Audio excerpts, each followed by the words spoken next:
Bom dia, boa tarde ou boa noite. Vamos iniciar a aula 1.3, que é sobre equilíbrio iônico.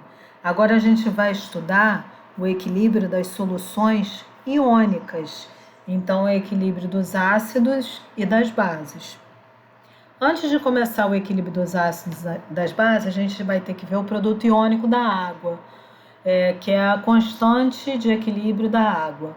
Água em inglês é water, por isso que é Kw. Então, fazendo a reação de ionização da água, a gente vai ter o H2O no estado líquido, que ele vai se ionizar em H+, solução aquosa, mais OH-, solução aquosa. Tirando a constante, lembra que a constante é dada como produto sobre reagente. Só que o meu reagente está no estado líquido e aqui já está em solução aquosa. Então quer dizer que a água já está embutida aqui nessa concentração, tá? Então por isso que a água não vai entrar na constante de equilíbrio. Então o meu Kw vai ser igual à concentração de H+, vezes a concentração de OH-. Só vai ter produto, não vai ter reagente. E o valor dessa constante a 25 graus Celsius é sempre 1 vezes 10 elevado a menos 14. Esse é um valor tabelado. Aí agora, a partir disso daqui, a gente pode classificar as soluções. A gente tem uma solução neutra, por exemplo, a água destilada. Quando é que a solução é neutra? Quando a concentração de H+ for igual à concentração de OH-. A gente também pode classificar como solução ácida. Lembra que o ácido é aquele que começa com o hidrogênio.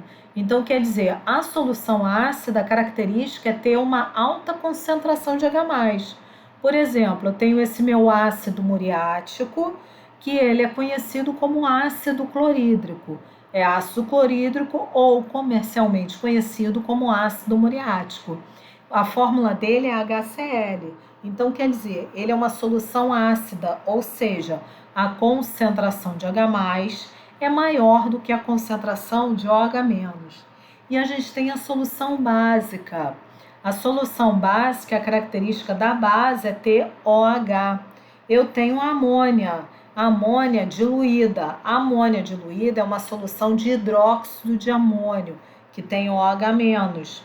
Então, ou seja, como é uma base, a concentração de OH- tem que ser maior do que a concentração de H+, ou a concentração de H+ tem que ser menor do que a concentração de OH-.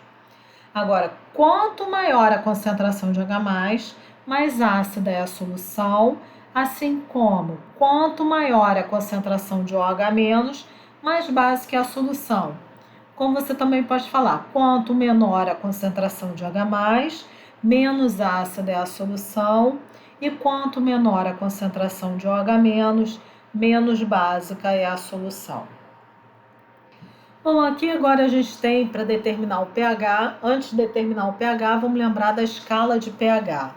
A escala de pH é uma escala que vai variar de 0 a 14, onde o valor de 0 a 7 corresponde a soluções ácidas, de 7 até 14 soluções básicas e a neutra quando o pH é igual a 7. Ou seja, quanto menor o valor do pH, quanto mais o pH estiver próximo de 0, mais ácida é a solução. Então, a gente tem uma solução de pH 1 e uma solução de pH 5. A solução de pH 1 é mais ácida do que a solução de pH 5. Assim como, quanto maior o valor do pH, quanto mais próximo de 14, mais básica é a solução. Então, a gente tem uma solução de pH 13 e uma de 10. A mais básica vai ser de pH 13. Soluções básicas também podem ser chamadas de soluções alcalinas. Então, esse é um modo de você ver o pH, que é através da escala de pH. Outro modo que a gente pode ver o pH são os indicadores de laboratório, os indicadores ácido-base de laboratório, que aí você determina se uma solução é ácida, ou uma solução é básica, ou uma solução é neutra. A gente tem os papeizinhos de tornassol, que dependendo do papel, você vai molhar, ele vai mudar de cor ou não. Se ele mudar de cor, ele vai ter uma característica ácida, básica ou neutra, e se ele não mudar, ele vai ter uma característica ácida, básica ou neutra. Então, aqui, dependendo do papelzinho que você utilize, a característica vai ser diferente para cada solução. A gente também pode utilizar, utilizamos a fenolftaleína, que quando a solução tem característica ácida, a fenolftalina continua incolor e a básica ela fica violeta, vermelha, rosa, às vezes o exercício fala derivadas dessas cores.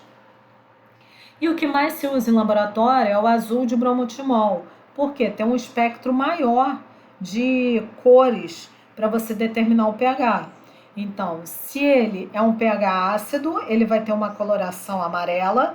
Se o pH é básico, ele vai ter uma coloração azul. E se o pH é neutro, ele vai ter uma coloração verde.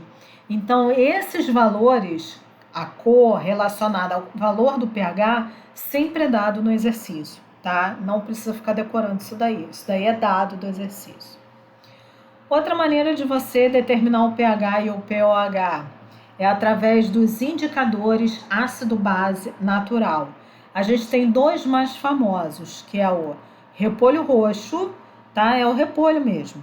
Você pega o repolho roxo, pode pegar até uma folha, colocar em água, colocar para ferver e deixar ferver por um tempo. Depois que ferver, desligar e deixar, e depois tirar aquela folha e você vai e extrai o indicador de repolho roxo, que ele vai ter desde a coloração, ó, tem vermelha, que ó, pH ácido, rosa, aí passa pelo roxo, que o pH é neutro, até chegar ao verde, até chegar ao amarelo, tá?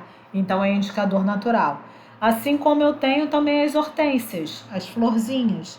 Dependendo da cor da hortênsia, ela vai dizer se o pH do solo está ácido ou está básico. Então aqui ó, eu tenho hortênsias azuis, hortênsias rosas, hortênsias vermelhas, hortênsias brancas, tá? Essa daqui é violeta. Então, dependendo da cor da hortênsia, você tem um pH ácido ou básico do solo. A gente tem maneiras de determinar mais especificamente, com uma precisão maior, o pH no laboratório, que é a utilização do aparelho pHômetro. Esse aparelho é caríssimo, não tem no laboratório do colégio, tá? Onde ele vai determinar, ele pode determinar o pH até com 2 casas decimais. Então, ele é bem preciso mesmo. Ele te dá esse daqui da temperatura que está ambiente e o valor do pH. Então, ele está determinado. É só colocar aqui o pHômetro na solução e ele já mede direto o pH.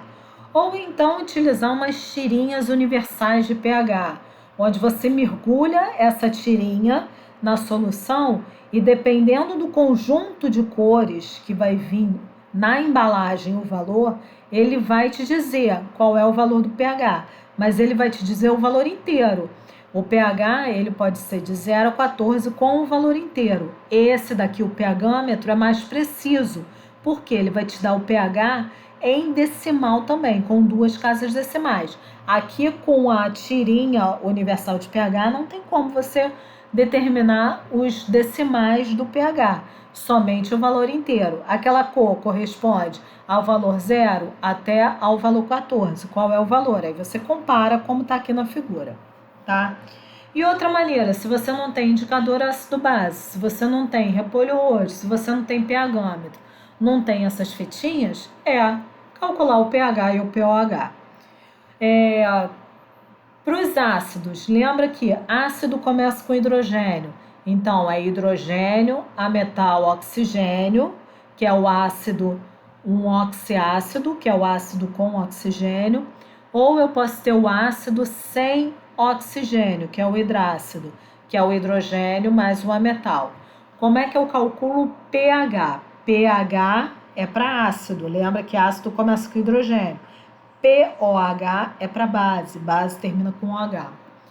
Então, eu posso calcular Primeiro, a concentração de H+, como 10 elevado a menos o pH, é a fórmula, ou então pH é igual a menos log da concentração de H+.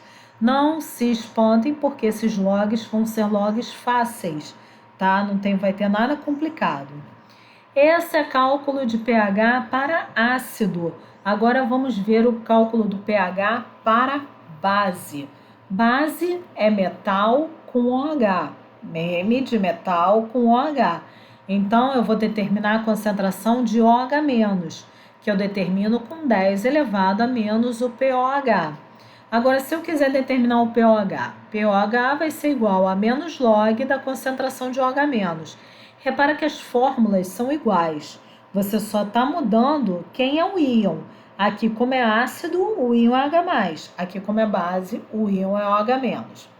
Agora, eu cheguei aqui na base e achei o pOH, mas o exercício me pede o pH. Então, eu tenho uma equaçãozinha para converter de pOH para pH ou de pH para pOH. Eu tenho que pH mais pOH vai ser igual a 14. Bom, sabendo disso, no próximo vídeo a gente vai ver os exercícios, que são os exemplos, para vocês poderem fazer os exercícios valendo ponto. Bom dia, boa tarde ou boa noite para todos.